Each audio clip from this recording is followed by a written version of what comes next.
Selamat pagi saudara sekalian, selamat beribadah di dalam gereja kita Australia for Christ Fellowship Indonesian Service jam pukul 11 pagi setiap hari Minggu. Saudara sekalian, saya mau menghimbau saudara sekalian untuk terus mengikuti acara-acara kita setiap hari Minggu, dan jangan lupa semuanya ada di YouTube. Tapi sebelum itu mari kita buka dalam doa. Bapa di surga, terima kasih untuk pagi yang indah ini. Bapa, kami berdoa supaya Engkau mencurahkan berkat yang luar biasa di tengah-tengah kami, Tuhan. Dan kami sudah mendengar ada banyak berita-berita yang buruk di sekeliling kami. Biarlah hari ini kami mendengar berita baik, Tuhan. Dan biarlah hari ini kami dikuatkan. Dan biarlah hari ini kami mendapatkan berkat luar biasa.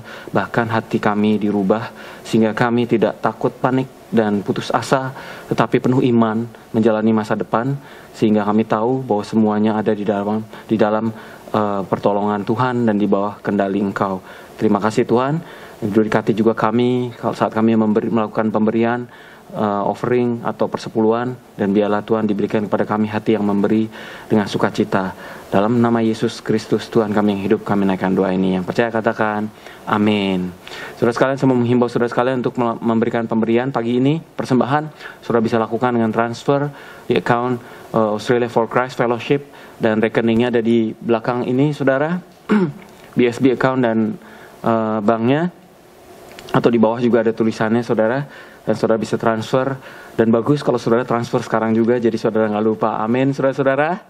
Amin, amin. Mari saudara, kita masuk di dalam firman Tuhan. Kita buka firman Tuhan tertulis dalam kitab Markus, pasalnya yang keempat saudara. Saya akan buka kitab saya. Bahasa Indonesia itu halaman 54. Markus pasal 4 ayatnya ke-35 sampai dengan 41. Ini ayat-ayat yang sering kita baca.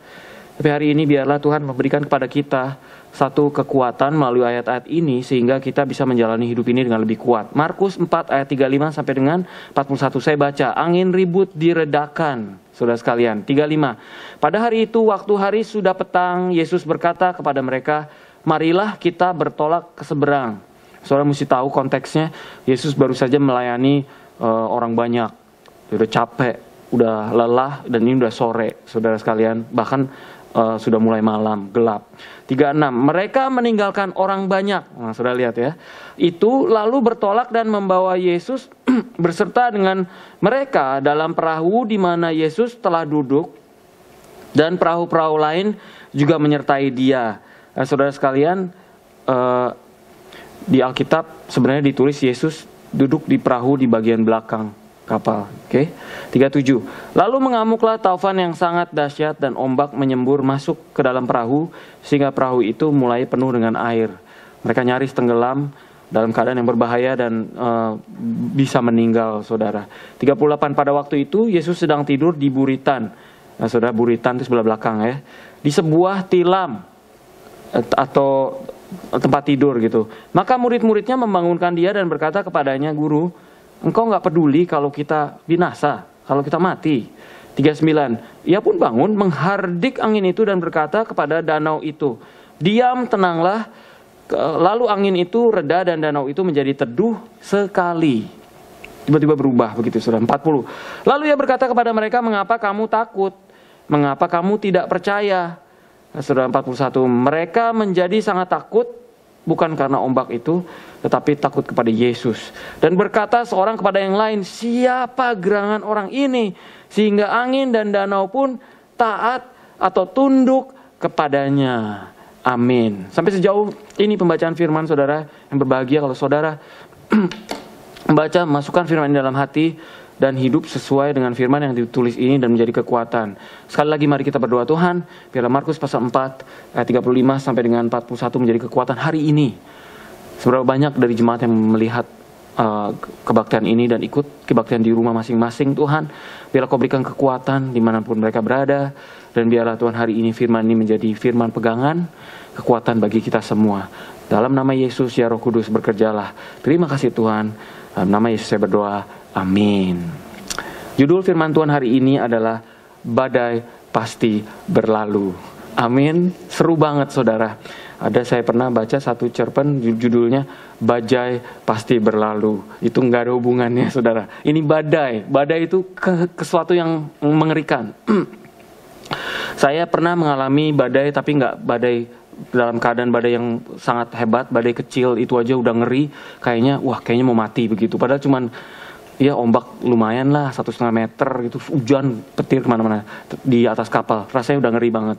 Dan saudara sekalian, tahu nggak saudara, badai itu selalu berlalu, dia selalu reda dan selalu lewat. Tapi di dunia ini ada satu tempat namanya Catatambo, itu di Venezuela.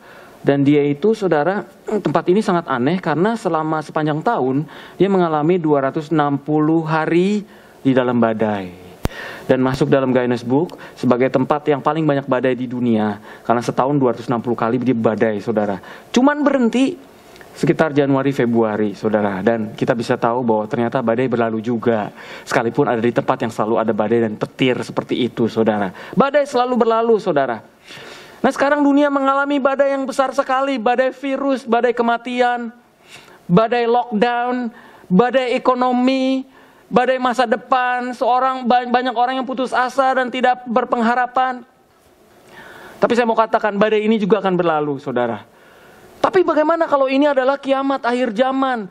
Kan firman Tuhan berkata, suatu hari nanti di akhir zaman keadaan akan menjadi buruk, lalu dunia hilang, saudara sekalian. Dan saya mau katakan kalau misalnya akhir zaman ini terjadi sekarang, itu pun juga akan berlalu. Karena Tuhan akan berikan langit dan bumi yang baru. Amin, saudara sekalian. Jadi badai itu selalu berlalu, saudara sekalian. Jadi saudara tidak perlu khawatir. Badai sehebat apapun juga dia akan berlalu. Demikian juga murid-murid Yesus mengalami hal yang sama. Dia mengalami hal yang sangat luar biasa, itu badai yang sangat besar. Dan mereka itu nelayan yang biasa ada di laut, mereka aja takut, saudara, karena berarti badainya itu luar biasa dan tidak normal dan sangat hebat, sehingga mereka sangat takut. Dan saudara, hal itu pun juga berlalu. Dan kita melihat bahwa Tuhan memiliki peran di dalam hal ini sehingga badai itu berlalu. Nah, saudara, sekarang yang penting adalah 3 hal, saudara. 3 aja yang paling penting dalam hidup kita kalau kita mengalami badai seperti yang kita alami sekarang. 3 aja. 1, apa yang saudara lakukan sebelum badai menerpa? 2, apa yang saudara lakukan ketika badai menerpa? Ketiga, saudara, bukan kedua, apa yang saudara lakukan ketika badai sudah berlalu, saudara? Nah, ini akan saya bahas hari ini. Yang pertama, saudara, apa yang saudara lakukan ketika badai akan menghantam, saudara? Nah, saya mau katakan kepada saudara sekalian bahwa kita harus berjaga-jaga dan bersiap-siap akan badai kehidupan ini, karena badai akan menerpa kita anytime, kapan saja, saudara sekalian. Mungkin ada orang bertanya, kenapa mereka bisa mengalami badai? Nah, saudara sekalian, padahal Yesus ada di dalam perahu. Saya mau katakan, sekalipun Yesus ada di dalam perahu hidup kita, keluarga kita, perusahaan kita, gereja kita, badai tetap bisa menghantam hidup mereka. Nah, saudara, mereka bukan cuma mereka ada di dalam perahu bersama Yesus loh. Mereka itu sedang melakukan perjalanan mission trip. Kan Yesus, Tuhan kita bilang, marilah kita ke seberang. Di seberang ada misi, ada pekerjaan. Mereka lagi on the way, lagi naik perahu, mission trip, kena badai. Berarti saudara melayani sekalipun, ada di dalam pelayanan yang begitu serius, atau di dalam mission trip sekalipun, atau saudara melakukan visinya Tuhan sekalipun, badai bisa menerpa hidup kita. Bukan berarti kita anti badai. Kita manusia biasa, kita bisa kena badai, saudara sekalian. Nah, yang ketiga, sekalipun Yesus memerintahkan, ayo kita ke sana, dan kita ikut perintah Tuhan, tetap saja badai bisa menerpa hidup kita. Oleh karena itu, saudara, ada banyak hal yang bisa kita lakukan, saudara. Bersiap-siap dan berjaga-jaga. Mungkin saudara tanya, kenapa sih kok udah ada Tuhan Yesus masih kena badai? Banyak hal. Yang pertama, iblis bisa bekerja. Tuhan bekerja, iblis juga bekerja loh. Dan kita lihat mereka ini sedang mendekati satu tempat namanya Gerasa. Di situ ada orang yang kerasukan setan dan dipenuhi oleh banyak setan. Legion. Dan legion itu 5.000. Jadi ini orang, di dalamnya ada ribuan setan. Katanya sih, belum tentu sih. Mungkin iblisnya bohongan. Dan saya percaya si iblis tahu bahwa ada perjalanan misi mau datang. Dia lakukan badai dengan ganas. Begitu ganasnya sampai murid-murid Yesus sendiri takut, saudara. Karena firman Tuhan juga katakan, Yohanes 10 ayat 10, musuh datang, pencuri datang untuk mencuri, membunuh, dan membinasakan. Dia bisa datang kapan saja. Jadi saudara harus berjaga-jaga. Yang kedua, Kita itu hidup di dalam dunia yang sudah rusak, fallen world, saudara, karena dosa. Jadi hal yang seperti itu terjadi saja. Ketika Adam dan Hawa jatuh dalam dosa, firman Tuhan katakan, rumput, duri dan semak yang akan tumbuh. Dan saudara sekalian, virus yang ada di sekitar itu seperti rumput duri dan semak yang tumbuh menghancurkan manusia. Yang ketiga, kita hidup dengan tubuh yang sudah jatuh. Kita didesain tubuhnya kuat dan hidup selama-lamanya. Tetapi karena dosa, tubuh kita mulai rusak dan harus mati. Kenapa kita mesti mati? Karena sejak dosa ada di dalam dunia, dosa itu harus dihabisin. Jadi manusia harus mati. Kalau manusia kekal, berarti dosa kekal juga dong. Jadi terpaksa harus mati. Oleh karena itu Tuhan mengatakan ketika kau berbuat dosa atau makan buah ini, kau akan mati. Itulah yang terjadi. Karena dosa harus diakhiri, makanya manusia harus mati. Puji Tuhan. Ada kelepasan buat kita yang percaya dalam Yesus. Sekalipun kita mati, kita hidup yang kekal bersama Tuhan. Oleh karena itu saya mau katakan, saudara, yang pertama, jangan bersifat sembarangan. Saya mendengar banyak pendeta di Indonesia meninggal. Saudara, bukan mau mengecilkan hati kita, artinya apa? Dan bukan untuk mengecilkan iman mereka, saudara, dan menghina mereka, enggak. Saya sedih, ada pendeta-pendeta yang meninggal di Indonesia. Sedihnya minta ampun, karena kita butuh banyak pekerja dan pelayan Tuhan. Saya sedihnya sekali. Tetapi saudara, saya mau mengatakan, kalau kita berhati-hati, bukan itu berarti kita kurang iman. Kalau kita menjaga jarak satu dengan yang lain, bukan berarti kita kurang iman. Kita berjaga-jaga, kita berhikmat, saudara. Kalau kita pakai tutup mulut, kalau pergi keluar berbelanja atau di kendaraan umum, artinya kita berhikmat. Kita nggak sembarangan dengan hidup yang diberikan Tuhan kepada kita. Bukan berarti kita kurang iman, saudara. Enggak. Jadi saudara, ada mungkin orang yang pikir, wah saya beriman, jadi sembarangan gitu saudara. Lalu dia pergi-pergi ke tempat yang sudah tahu itu banyak terjangkit penyakit. Yang kedua, saudara, lakukan beberapa hal pencegahan. Cuci tangan, mandi sering-sering kalau perlu, saudara. Keramas juga, saudara. Saudara, di Australia seringkali orang jarang mandi gitu, saudara. Nah, sekarang harus sering mandi. Amin, saudara. Juga sering-sering pakai desinfektan gitu, saudara. Kesek-kesek gitu, saudara. Supaya bersih, rumah juga sering dibersihkan. Yang ketiga, jangan menguji Tuhan Allahmu dengan sengaja-sengaja nular-nularin sendiri, saudara. Seperti iblis yang menguji Tuhan, menyuruh dia terjun dari bait Allah, saudara. Yang keempat, patuhilah pemerintah. Ini semua dari firman loh, saudara, yang saya omongin. Kitab Roma katakan, sebagai pengikut Kristus kita mesti tunduk kepada pemerintahan-pemerintahan yang diberikan Tuhan di atas kita. Dan pemerintahan bilang kepada kita, berjaga jarak, jangan ngumpul banyak-banyak, dan lain sebagainya, patuhin. Amin, saudara. Yang kelima, saudara, kalau ada bersiap-siap, just in case ada total lockdown, saudara udah mulai siap-siap. Jadi tapi nggak usah nyetok satu toko dibeli semua, enggak lah, saudara. Pakai masuk akal, saudara. Nggak usah berlebihan. Yang keenam, lakukan segalanya online. Seperti hari ini, saudara, melihat kebaktian hari Minggu pagi sambil minum kopi, melihat wajah saya yang ganteng ini, saudara, di rumah masing-masing. Amin, saudara. Amin. 7, saudara, tetap beriman dan tetap percaya karena Tuhan menyertai kita, saudara. Tapi jangan menguji Tuhan. Amin, saudara. Itu yang terjadi sebelum terjadi bencana, sebelum terjadi banjir, sebelum terjadi ombak badai, saudara. Yang kedua, apa yang saudara lakukan ketika ombak badai terjadi? Di sini saya ada contoh, saudara, sebuah kapal. Kira-kira kapal yang dipakai Yesus itu kayak ini. Modelnya hampir sama, saudara, kayak begini, saudara. Di depan itu namanya itu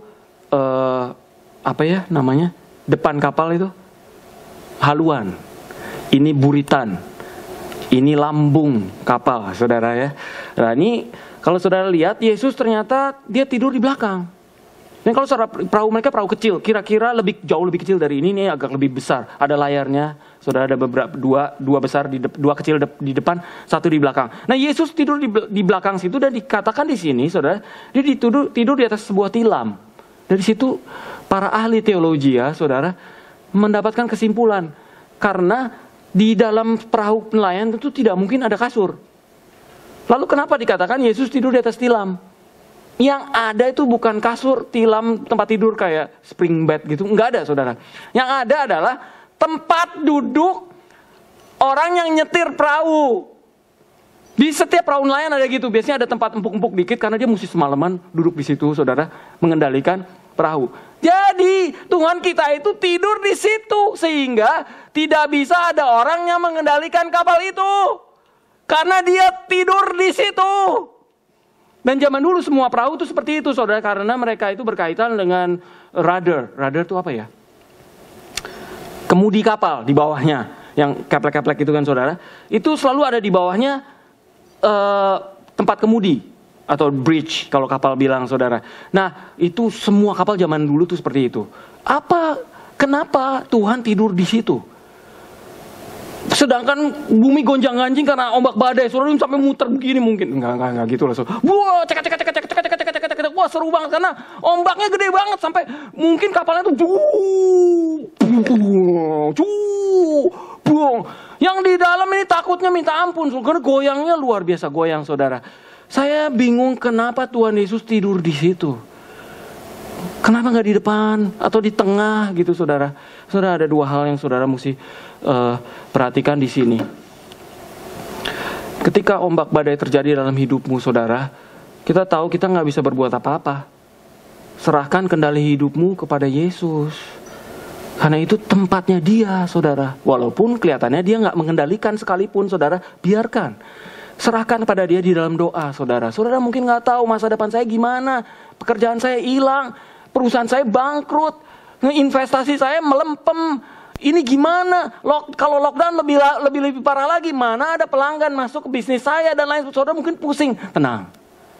Serahkan kemudi hidupmu kepada Tuhan Yesus. Persis seperti murid-murid Yesus, saudara. Dia serahkan tempatnya itu kepada Tuhan karena nggak ada yang komplain.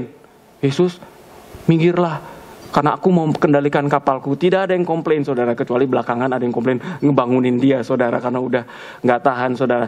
Yang jelas kita mesti perhatikan, serahkan kemudi hidup kita kepada Tuhan Yesus. Dan sekalipun kelihatannya Dia nggak mengemudikan kapal kita, nggak kelihatan, saudara, nggak ada terjadi apa-apa. Kayaknya Dia tidur, saudara. Kok gini-gini aja? Kok bisnis saya makin tenggelam dan lain sebagainya? Jangan takut.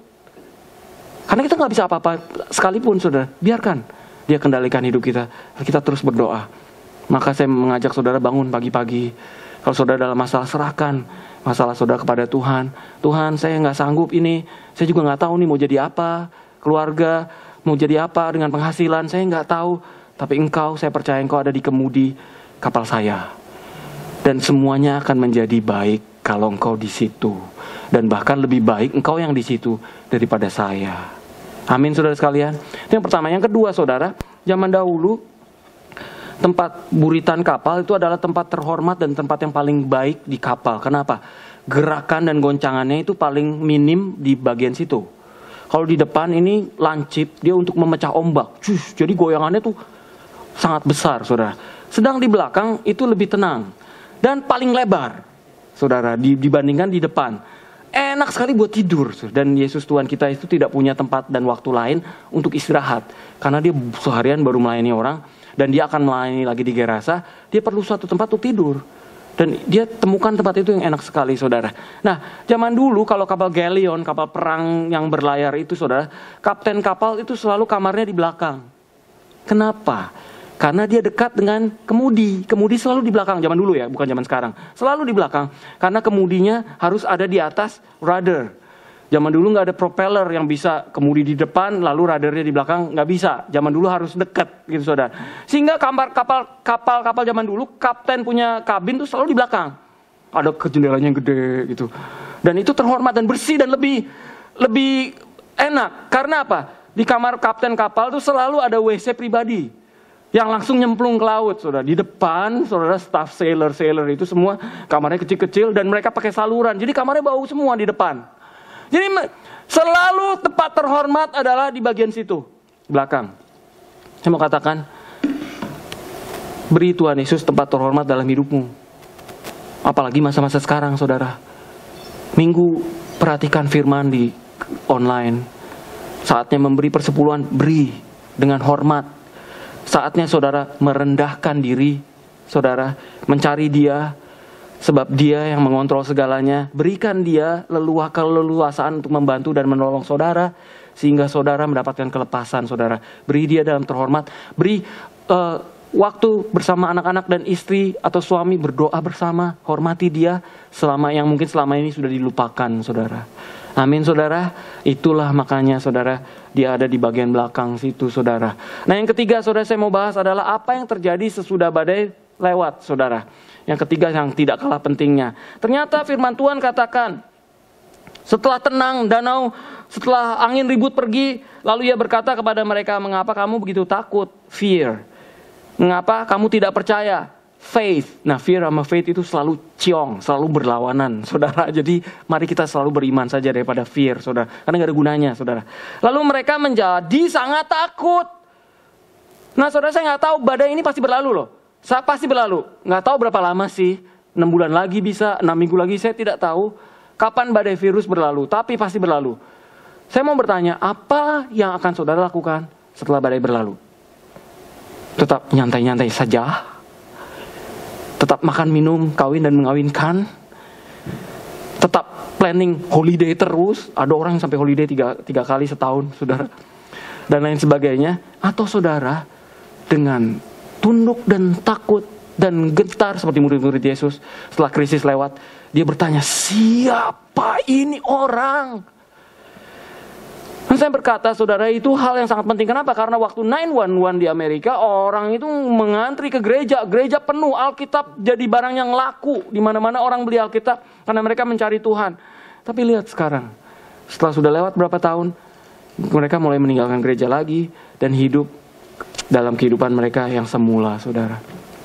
Saudara, saya nggak akan berlama-lama. Yang jelas, saudara, kelepasan akan terjadi, vaksin akan segera dibuat, tapi badai yang berikutnya akan segera datang lagi yang mungkin lebih besar dan lebih hebat dan lebih banyak lagi merenggut korban jiwa. Yang jelas, saudara, bagaimana kehidupan normal kita? Saya percaya badai ini ada baiknya juga buat kita, saudara. Saudara yang selama ini serakah mungkin cari uang terus, sudah waktunya cari Tuhan. Saudara mungkin yang selama ini saudara berbuat dosa terus, sudah saatnya stop, cari Tuhan. Saudara yang mungkin seumur hidup cuma senang-senang melulu, sekarang saudara bisa lihat bahwa nyawa sepertinya begitu gampang hilang. Mari cari Tuhan. Karena saudara, Tuhan itu mencari saudara. Dia ketuk pintu saudara. Ayo buka pintu saudara sekarang, saudara. Terima dia. Oh Tuhan, saya gak sanggup hidup saya. Tolong Tuhan, tolong saya. Maka kelepasan akan terjadi. Seperti murid-murid Yesus, sekalipun dia bangunin Tuhannya agak sedikit maksa. Dia bangunin Tuhan Yesus, tidakkah engkau peduli kita akan binasa? Kita, dia pakai kata kita, berarti artinya kamu juga mati juga loh Tuhan, gitu saudara. Kesana begitu saudara. Dan mungkin dia pikir, minggir roh, saya mau pegang kendali ini. Seperti itu mungkin saudara. Tapi Tuhan membantu dan melepaskan. Dan saya percaya kelepasan akan terjadi karena badai pasti berlalu. Tapi intinya sesudah badai lewat, terus apa? Mari jangan kembali seperti biasa-biasa lagi. Tapi mari kita cari Tuhan. Dan kita cari kehendaknya dalam hidup kita. Mari saudara pejamkan mata saudara dimanapun juga saudara berada. Di kamar saudara, di tempat tidur mungkin karena saudara sakit, di ruang makan, di ruang tamu. Ayo saudara, kita menghadap Tuhan sekarang juga. Saya tahu badai ini besar. Banyak orang meninggal. Beberapa hamba Tuhan meninggal, yang saya sedih juga saudara.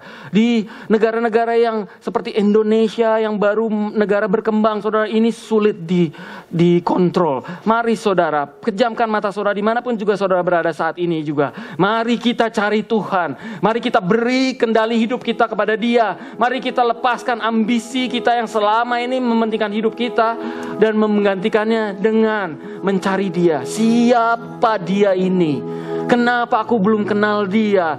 Bagaimana cara kita mengenal Dia? Biarlah aku membaca firman-Nya dan seterusnya. Maka kelepasan akan terjadi, bukan saja bagi hidupmu, tetapi bagi seluruh anggota keluargamu. Mari Tuhan, pilih dimanapun juga, jemaat dimanapun juga mereka berada saat ini. Mereka memejamkan mata mencari Engkau saat ini ya Tuhan. Bapa, dimanapun juga, kalau ada yang sakit Tuhan di situ, mungkin dia terbaring sakit, atau mungkin dia kelelahan, kecapean, atau mungkin dia sedang kebosanan di rumah. Tuhan, jamah dia. Sebab Tuhan, Engkau tahu kebutuhan kita masing-masing. Jamah mereka dimanapun juga mereka berada Tuhan.